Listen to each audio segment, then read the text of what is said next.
শেষ 10 দিন বেজর রাত্রিগুলোতে লাইলাতুল কদর তালাশ করার কথা বলেছেন রাসূলুল্লাহ সাল্লাল্লাহু আলাইহি ওয়াসাল্লাম। এই রমজানের শেষ 10 দিনের 5টি বেজর রাত্রি লাইলাতুল কদর হয়ে যেতে পারে। তো সে অনুযায়ী আজ বৃহস্পতিবার দিবাগত রাতে পবিত্র শবে কদর। আজ বৃহস্পতিবার 23শে রমজান শবে কদর রাতে আপনারা কিভাবে কদরের নামাজ আদায় করবেন, কত রাকাত আদায় করবেন, কিভাবে নিয়ত করবেন, নির্দিষ্ট কোনো সূরা আছে কিনা, নির্দিষ্ট কোনো নিয়ম আছে কিনা, কোন আমলগুলো করবেন, কোন দোয়া পড়বেন, কিভাবে মুনাজাত করবেন, আমি গুনাহগার সম্পূর্ণ নিয়ম কানুন বলে দেব ইনশাআল্লাহ। অত্যন্ত দামি রাত পবিত্র লাইলাতুল কদরের রাত, হাজার মাসের চেয়েও দামি। আল্লাহ তাআলা সূরা কদরের মধ্যে বলে দিয়েছেন। আপনারা কিভাবে বাকি যে বেজর রাত্রিগুলো রয়েছে, 21শে রমজান তো চলে গেছে, এখন 23শে রমজান, তো আর বাকি থাকবে 3টি রজনী, 25শে রমজান, 27শে রমজান, 29শে রমজান। এই বেজর রাত্রিগুলোতে আপনারা কিভাবে নামাজ আদায় করবেন সে নিয়মও বলে দেবে ইনশাআল্লাহ। ধৈর্য সহকারে শেষ পর্যন্ত শুনতে থাকুন। আল্লাহ তাআলা আপনাদেরকে ধৈর্য সহকারে মনোযোগ দিয়ে শেষ পর্যন্ত শোনার তৌফিক দান করুন। সকলে বলি আল্লাহুম্মা আমিন। তো চলুন আমরা প্রথমত শবে কদর সম্পর্কে সংক্ষেপে জেনে নেই, তারপরে আমরা নামাজের নিয়ম কানুন জানবো ইনশাআল্লাহ।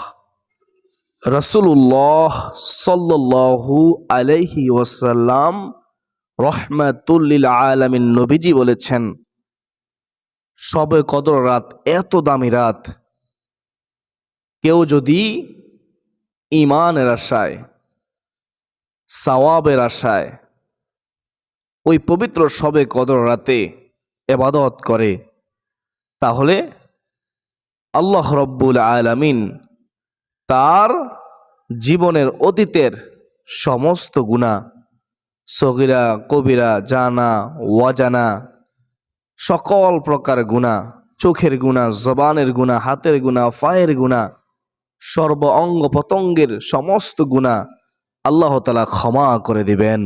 সুবহানাল্লাহ। এর চেয়ে সুসংবাদ আর কি হতে পারে যদি আমরা ক্ষমা পেয়ে যাই।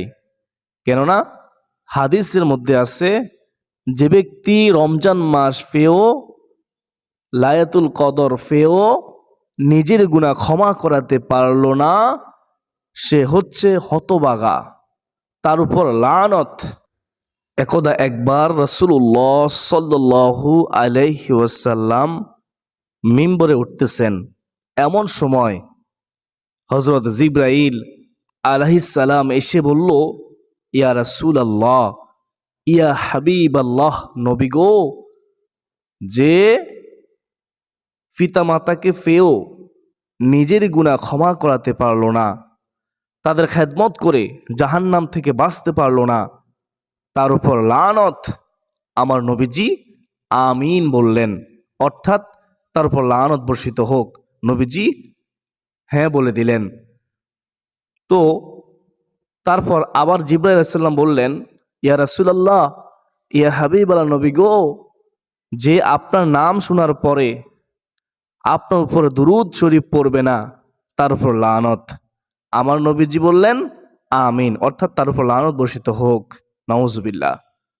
তারপর আবার জিবরাইল আলাইহিস সালাম বললেন, ইয়া রাসূলুল্লাহ, ইয়া হাবিবাল্লাহ, নবী গো, যে রমজান মাস পেয়েও, লাইলাতুল কদর পেয়েও নিজের গুনাহ ক্ষমা করাতে পারলো না, জাহান্নাম থেকে বাঁচতে পারলো না, তার উপর লানত। নবীজি আমিন বললেন। তো সাহাবায়ে কেরাম বললেন, ইয়া রাসূলুল্লাহ, ইয়া হাবিব আল নবী গো, আপনি কেন আমিন বললেন 3 বার?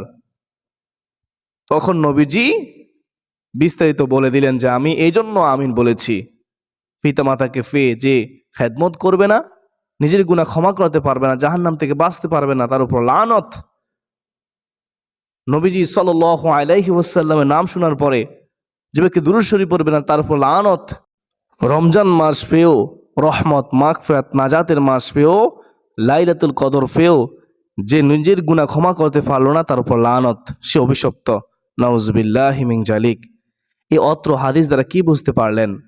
আমাদের উচিত নিজের গুনাহ ক্ষমা করিয়ে নেওয়া, লাইলাতুল কদরে ইবাদত করে আল্লাহ তাআলার কাছে ক্ষমা চাওয়া, নামাজ পড়ে ক্ষমা চাওয়া, তাসবিহ তাহলিল পড়ে ক্ষমা চাওয়া, দুরূদ শরীফ তওবা ইস্তিগফার পড়ে আল্লাহ তাআলার কাছে ক্ষমা চাওয়া। আল্লাহ তাআলা আমাদেরকে ক্ষমা করুন। সকলে বলি আমিন। রাসূলুল্লাহ সাল্লাল্লাহু আলাইহি ওয়াসাল্লাম বলেন, কদর এমন একটি রজনী, কেউ যদি এই কদরের বরকত থেকে বঞ্চিত হয়, কল্যাণ থেকে বঞ্চিত হয়, সে সত্যিকার অর্থেই কল্যাণ থেকে বঞ্চিত হলো, বরকত থেকে বঞ্চিত হলো। নাউজুবিল্লাহি মিন জালিক। কদর রাতে এমন কিছু বান্দাবান্দি আছেন যাদের তওবা ছাড়া তাদের কোনো নেক আমল আল্লাহ তাআলা কবুল করবেন না। 1 নম্বর হচ্ছে হারামখোর। যে সুদ খায়, ঘুষ খায়, তার ইবাদত আল্লাহ তাআলা কবুল করবে না যতক্ষণ না পর্যন্ত সে তওবা করে ফিরে আসবে, অপরের হক আদায় করে দিবে, ততক্ষণ না পর্যন্ত তার কোনো আমল আল্লাহ তাআলা কবুল করবে না। হারাম বক্ষণকারীর শরীর কখনো জান্নাতেই যাবে না। তো এখনো সময় আছে, তওবা করুন, ফিরে আসুন। 2, পিতামাতার অবাধ্য সন্তানের দোয়া, আমল শবে কদর রাতেও কবুল হবে না। হ্যাঁ, কবুল হবে তখন যখন সে তওবা করবে, ফিরে আসবে, পিতামাতার কাছ থেকে ক্ষমা চেয়ে নিবে, তখন আল্লাহ তাআলাও তাকে ক্ষমা করবে, তার ইবাদত কবুল করবে, তার দোয়া কবুল করবে। এমন স্ত্রী, যে স্ত্রী স্বামীকে কষ্ট দেয়, স্বামীর অবাধ্য, স্বামীর কথা মতো চলে না, স্বামীকে কথায় কথায় কষ্ট দেয়, এমন হতবাগা কপাল পড়া স্ত্রীর আমলও শবে কদরের রাতেও কবুল হবে না, তাদের দোয়া কবুল হবে না, তারা অভিশপ্ত। নাউজুবিল্লাহ। হ্যাঁ, তখন কবুল হবে যখন সে, ওই স্ত্রী তওবা করবে, তওবা করে ফিরে আসবে, স্বামীর কাছ থেকে ক্ষমা চেয়ে নিবে, স্বামীকে আর কষ্ট দিবে না, এই প্রতিশ্রুতি দিবে। তখন আল্লাহ তাআলা তাকে ভালোবাসবে, তার সমস্ত আমল কবুল করে নিবে। যে হিংসুক, তার দোয়াও কবুল হবে না, আমল কবুল হবে না যতক্ষণ না পর্যন্ত সে তওবা করবে। যে শিরক করে, সে যতক্ষণ না পর্যন্ত তওবা না করবে, ততক্ষণ পর্যন্ত তার দোয়া কবুল হবে না। তো আমাদের উচিত তওবা করে ফিরে আসা, যদি আমরা চাই আমাদের কদর রাতের ইবাদত কবুল হোক। প্রিয় দিনদার মুসলমান ভাই ও বোনেরা, কদর রাত এত দামি রাত, যে রাত সম্পর্কে মহান আল্লাহ তাআলা বলেন, বিসমিল্লাহির রহমানির রহিম, ইন্না আনজালনাহু ফি লাইলাতিল কদর ওয়া মা আদরাকা মা লাইলাতুল কদর লাইলাতুল কদরি খায়রুম মিন আলফি শাহর তানাজ্জালুল মালাইকাতু ওয়ার রূহু ফিহা বিইذনি রাব্বিহিম মিন কুল্লি আমর সালামুন হিয়া হাত্তা মাতলাইল ফাজর। এই সূরা কদরের মধ্যে সুসংবাদ দেওয়া হয়েছে। অর্থটি শুনেন, তাহলে বুঝতে পারবেন। আল্লাহ তাআলা বলেন, নিশ্চয় আমি এই কোরআন নাজিল করেছি লাইলাতুল কদরের রাতে, মহিমান্বিত রজনীতে। সুবহানাল্লাহ। এরপর আল্লাহ তাআলা বলেন, ওয়ামা আদরাকা মা লাইলাতুল কদর। ও আমার বন্ধু হাবিব, আপনি কি জানেন লাইলাতুল কদর কি? এই মহিমান্বিত রজনী কি? তারপর আল্লাহ তাআলা নিজেই জবাব দিয়ে দিলেন, হাবিব, লাইলাতুল কদর এমন রাত, লাইলাতুল কদরি খায়রুম মিন আলফি শাহর। এই লাইলাতুল কদর হাজার মাসের চেয়েও দামি। সুবহানাল্লাহ, ৮৩ বছর ৪ মাস এর চেয়েও বেশি দামি হচ্ছে পবিত্র শবে কদরের রাত। সুবহানাল্লাহ। এরপর আল্লাহ তাআলা বলেন, তানাজ্জালুল মালাইকাতু ওয়ার রূহু ফিহা বিইذনি রাব্বিহিম মিন কুল্লি আমর। এই পবিত্র রজনীতে আল্লাহ তাআলার হুকুমে হযরত জিবরাইল আলাইহিস সালাম ও অসংখ্য ফেরেশতা জমিনের মধ্যে প্রত্যেক বিষয়ে অবতীর্ণ হয়। সুবহানাল্লাহ। রহমতের ফেরেশতারা পৃথিবীর আনাসে কানাসে সব জায়গায় ছড়িয়ে ছিটিয়ে থাকে। ওই রাতে যারা ইবাদত করবে তাদের জন্য রহমতের দোয়া করবে, মাগফিরাতের দোয়া করবে আল্লাহ তাআলার কাছে। আর আমিন বললে ফেরেশতারা তাদের সাথে আমিন বলবেন। সুবহানাল্লাহ। সর্বশেষ আল্লাহ তাআলা বলেন, হিয়া হাত্তা মাতলাইল ফাজর। শান্তি কতক্ষণ পর্যন্ত? শান্তি হচ্ছে ফজর পর্যন্ত। বলুন সুবহানাল্লাহ। তো আশা করি সকলে বুঝতে পেরেছেন কদর রাত কত দামি রাত। এ সূরা কদর কেন নাজিল হয়েছে? একদা একবার হযরত মুহাম্মদ সাল্লাল্লাহু আলাইহি ওয়াসাল্লাম সাহাবীদের সামনে বনি ইসরাইলের একজন মুজাহিদের কাহিনী বর্ণনা করতেছেন। কিরকম শুনেন, শুনলে অবাক হয়ে যাবেন। তিনি বলতেছেন, বনি ইসরাইলের একজন মুজাহিদ ১০০০ মাস একটানা যুদ্ধ করেছে। সে দিনের বেলায় রোজা রাখত, যুদ্ধ করত, আর রাতের বেলায় সে সারা রাত ইবাদত করত। সুবহানাল্লাহ। এই কাহিনী শোনার পরে সাহাবায়ে কেরামগণ হতভম্ব হয়ে গেলেন, অনুশোচনা করতে লাগলেন, আফসোস করতে লাগলেন যে ইয়া রাসূলুল্লাহ, ইয়া হাবিবাল্লাহ নবী গো, আমাদের তো আয়ু কম, আমরা তো এত নেকামল করতে পারবো না, আমাদের পক্ষে সম্ভব না। তাদের এই অনুশোচনা, তাদের এই আমল প্রতি আগ্রহ দেখে তাদেরকে সান্ত্বনা দেওয়ার জন্য মহান আল্লাহ তাআলা জিবরাইলের মাধ্যমে রাসূলুল্লাহ সাল্লাল্লাহু আলাইহি ওয়াসাল্লামের কাছে সূরা কদর নাজিল করলেন, যে রাত হাজার মাসের চেয়েও দামি। এই রাত দান করেছেন আল্লাহ তাআলা সাহাবায়ে কেরামদেরকে সান্ত্বনা দেওয়ার জন্য এই সূরা কদর নাজিল করেছেন। নবীজিকে সান্ত্বনা দেওয়ার জন্য সূরা কদর নাজিল করেছেন। সুবহানাল্লাহ। অবশ্যই মনে রাখবেন, কদর রাত হচ্ছে রমজানের শেষ 10 দিন বেজর রাত্রিগুলোতে। অবশ্যই আপনারা সবে কদর তালাশ করবেন। নির্দিষ্ট কোনো রাত নেই। যদিও আমরা 26শে রমজান দিবাগত রাতে অর্থাৎ 27শে রমজান আমরা সবে কদর পালন করি, সারা রাত জাগ্রত থাকি, কিন্তু আমরা বাকি যে রজনীগুলির মধ্যে সবে কদর হবে বলেছেন নবীজি, সেগুলো গুরুত্ব দেই না। আমাদের উচিত এই রমজানের শেষ 10 দিনের বেজর রাত্রিগুলোতে 21শে রমজান, 23শে রমজান, আজ বৃহস্পতিবার রাত ও বাকি 3টি রাত 25শে রমজান, 27শে রমজান, 29শে রমজান, এই রাত্রিগুলোতে সবে কদর তালাশ করা, নফল নামাজ পড়া। তো আপনারা কিভাবে নফল নামাজ পড়বেন? কোন আমলগুলো করবেন, কোন দোয়াটি পড়বেন, কিভাবে মুনাজাত করবেন শুনেন। পবিত্র শবে কদর রাতে আমরা অন্যান্য সময় যেভাবে এশার নামাজ পড়ি, প্রথমত এশার নামাজ পড়ে নিব। 4 রাকাত সুন্নত, 4 রাকাত ফরজ, 2 রাকাত সুন্নত আদায় করে নিব। বিতি আমরা একেবারে শেষে পড়ব। তো তারপরে আমরা তারাবি নামাজ পড়ব 2 রাকাত 2 রাকাত করে। আমরা 20 রাকাত তারাবি নামাজ পড়ব। তারাবির নামাজ পড়ার পরে তারপরে আমরা 2 রাকাত করে শবে কদরের নফল নামাজ পড়ব।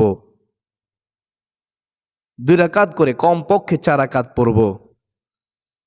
যদি সম্ভব হয় 8 রাকাত, যদি সম্ভব হয় 10 রাকাত, যদি সম্ভব হয় 12 রাকাত পড়বেন। যদি এর চেয়েও বেশি পড়তে পারেন, সারা রাত জাগ্রত থাকতে পারেন, তাহলে তো ভালো, উত্তম হবে। আর যদি সম্ভব না হয়, কমপক্ষে 2 রাকাত করে 4 রাকাত শবে কদরের নফল নামাজ আদায় করবেন। তো তারপরে আপনি বিতির নামাজ আদায় করবেন।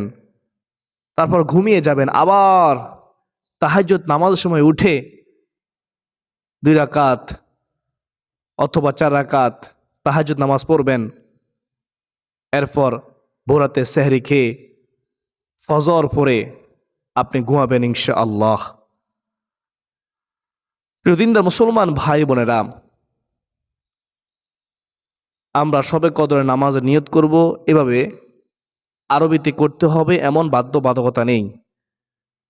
আমি আল্লাহ তাআলাকে সন্তুষ্টি করার জন্য শবে কদরের রাতে 2 রাকাত নফল নামাজ পড়ার নিয়ত করলাম, আল্লাহু আকবার, এভাবে নিয়ত করবেন। সূরা ফাতিহার সাথে প্রথম রাকাতে সূরা কদর পড়বেন। যদি কেউ সূরা কদর না পারেন, অন্য যে কোনো সূরা পড়লেও হবে, নির্দিষ্ট কোনো সূরা নেই।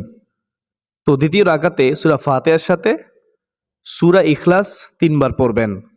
3 বার সূরা ইখলাস কেন পড়বেন? কারণ 3 বার সূরা ইখলাস পড়লে সম্পূর্ণ কোরআন খতম করার সওয়াব আল্লাহ তাআলা দান করবেন। তো এভাবে আপনারা নামাজ আদায় করবেন। সেজদায় যখন যাবেন, সেজদার তাসবিহ পড়বেন, তারপরে সেজদার মধ্যে দোয়া করবেন, ক্ষমা চাইবেন। ওই সময় দোয়া করলে দোয়া কবুল হয়। তো এভাবে সেজদার মধ্যে তাসবিহ পড়ে দোয়া করবেন ইনশাআল্লাহ। 2 রাকাত 2 রাকাত করে পড়বেন, কমপক্ষে 4 রাকাত। আজ বৃহস্পতিবার রাতে, শবে কদর রাতে অবশ্যই কমপক্ষে 4 রাকাত নফল নামাজ পড়ার চেষ্টা করবেন। যদি এই রাত লাইলাতুল কদর রাত হয়ে যায়, তাহলে 1000 মাসের চেয়েও বেশি নফল নামাজ পড়ার সওয়াব পেয়ে যাবেন। 83 বছর 4 মাস ইবাদত করার চেয়েও বেশি সওয়াব পেয়ে যাবেন। সুবহানাল্লাহ। প্রিয় দিনদার মুসলমান ভাই বোনেরা, 4 রাকাত নামাজ পড়ার পরে বসবেন। বসে সুবহানাল্লাহ, আলহামদুলিল্লাহ, আল্লাহু আকবার, লা ইলাহা ইল্লাল্লাহ, এই তাসবিহগুলো 100 বার করে পড়বেন। চাইলে আপনি বেশিও পড়তে পারেন, চাইলে আপনি অন্যান্য তাসবিহ তাহলিলও পড়তে পারেন। কয়েকবার দুরূদ শরীফ পড়বেন। তারপরে কয়েকবার ইস্তিগফার করবেন। এরপর যে দোয়াটি কদর রাতে পড়তে নবীজি বলেছেন, সেই দোয়াটি পড়বেন। দোয়াটি হচ্ছে আল্লাহুম্মা ইন্নাকা আফুউন তুহিব্বুল আফওয়া ফাআফু আন্নী। অর্থ হলো, হে আল্লাহ, তুমি ক্ষমাশীল, তুমি ক্ষমা করতে ভালোবাসো। আল্লাহ, অতএব আমাদেরকে তুমি ক্ষমা করো, আমাকে ক্ষমা করো, আমিন। তো এই দোয়াটি কয়েকবার পড়ার পরে কমপক্ষে 3 বার পড়বেন। তারপরে মুনাজাত করবেন, চোখের পানি ছেড়ে দিয়ে আল্লাহ তাআলার কাছে ক্ষমা চাইবেন, আল্লাহ তাআলার কাছে মাপ চাইবেন। আল্লাহ তাআলা আপনাদেরকে ক্ষমা করে দিবে। আপনাদের দোয়া কবুল করবে ইনশাআল্লাহ, যদি আপনি হারাম থেকে বেঁচে থাকতে পারেন। প্রিয় দিনদার মুসলমান ভাই ও বোনেরা, তো যদি আপনার সম্ভব হয় আপনি সারা রাত জাগ্রত থেকে ইবাদত করবেন। যদি সম্ভব না হয় তাহলে কিছুক্ষণ কোরআন তেলাওয়াত করবেন। যদি আপনি কোরআন তেলাওয়াত করতে না পারেন, কমপক্ষে সূরাতুল ইখলাস আপনি পড়বেন। 3 বার সূরা ইখলাস পড়লে 1 খতম কোরআন খতম করার সওয়াব পাওয়া যায়, আর রমজানে 1/70। সুবহানাল্লাহ। তো আপনি ঘুমিয়ে যাবেন, তারপর ভোর রাতে জাগ্রত হয়ে উত্তম রূপে ওযু করে কমপক্ষে 2 রাকাত তাহাজ্জুদ নামাজ পড়বেন। যদি ওই রাত শবে কদর হয়ে যায় তাহলে 83 বছর 4 মাস তাহাজ্জুদ নামাজ পড়লে যে সওয়াব, তার চেয়ে বেশি পরিমাণ সওয়াব আল্লাহ রাব্বুল আলামিন আমলনামায় দান করবেন। সুবহানাল্লাহ। সবচেয়ে মজার কথা হলো, ওই রাতে আপনি যেই আমলটাই করুন না কেন, শবে কদর রাতের বরকতে ওই আমল 83 বছর 4 মাসের চেয়েও বেশি পরিমাণ নেকি হয়ে যায়। সুবহানাল্লাহ, সুবহানাল্লাহ। তো আশা করি বুঝতে পেরেছেন। তারপর ভোরাতে সেহরি খেয়ে তারপরে ফজরের নামাজ পড়ে আপনারা বিশ্রাম নেবেন। আশা করি সকলে বুঝতে পেরেছেন।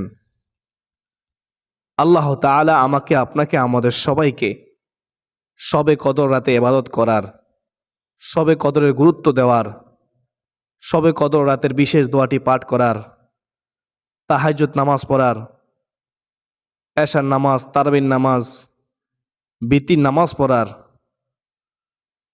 ফজর নামাজ পড়ার তৌফিক দান করুন। সকলে বলি আল্লাহুম্মা আমিন। বিতির নামাজ কখন পড়বেন? বিতির নামাজ আপনি শবে কদর নামাজ পড়ার পর পড়বেন। যদি আপনি শবে কদর নামাজ পড়ার পর না পড়েন তাহলে আপনি তাহাজ্জুদ নামাজ পড়ার পর বিতির নামাজ আদায় করবেন। বিতির নামাজ রাতের শেষ নামাজ। বিতির নামাজ অবশ্যই পড়তে হবে, এটা ওয়াজিব। তো আশা করি বুঝতে পেরেছেন। আজকের জন্য এ পর্যন্তই। সকলে সুস্বাস্থ্য কামনা করে বিদায় নিচ্ছি। আবারও দেখা হবে অন্য কোনো দিন, অন্য কোনো গুরুত্বপূর্ণ আলোচনা নিয়ে ইনশাআল্লাহ। সবাই সবার কাছে শেয়ার করে দিবেন। ওমা আলাইনা ইল্লাল বালাগ। আসসালামু আলাইকুম ওয়া রাহমাতুল্লাহি